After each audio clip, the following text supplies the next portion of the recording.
ఎందుకు ఏడుస్తున్నావు తల్లి చిట్టమ్మ? మీ అమ్మ అన్నం తినొద్దా? దాన్ని నువ్వు గాపోష వాళ్ళ ఇంటికి ఎత్తుకొని పోతా. ఏమే పోషి ఉన్నావే? ఏం చేస్తున్నావే? అగో మళ్ళీ ఇలా చేయ పోని తోలుకొని వచ్చినట్టుంది. దాని మనవరాలు దానికి ముద్దు, నాకేం ముద్దు? తోలుకొచ్చి మొన్ననే అంత సోఫాల మీద వచ్చి ఓపిస్తే గబ్బులు వేస్తుంది. దీన్ని ఏం చేయాలేమో ఏమో. ఉన్నాక్క దాదా.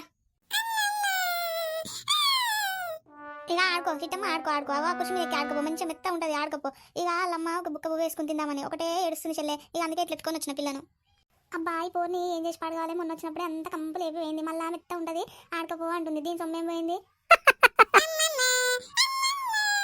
ఓ చూసినావా ఈ పోరి ఎట్లా ఏర్పాడవుతుంది? ఇది శోభ అనుకుంటుందా లేకపోతే ఏమనుకుంటుంది? దీని పాడుగాను. దీన్ని షోలు వినాలి కానీ వాళ్ళ అమ్మ ముందు చూస్తే ఏమనుకుంటుందా?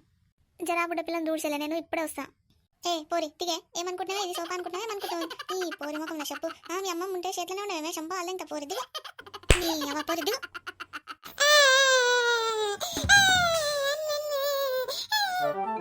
పోరి పీకే, మీ అమ్మ దిగు. మళ్ళీ వచ్చినా అనుకో నీ అమ్మ ఈ బలపడతా. పోరి పీకు.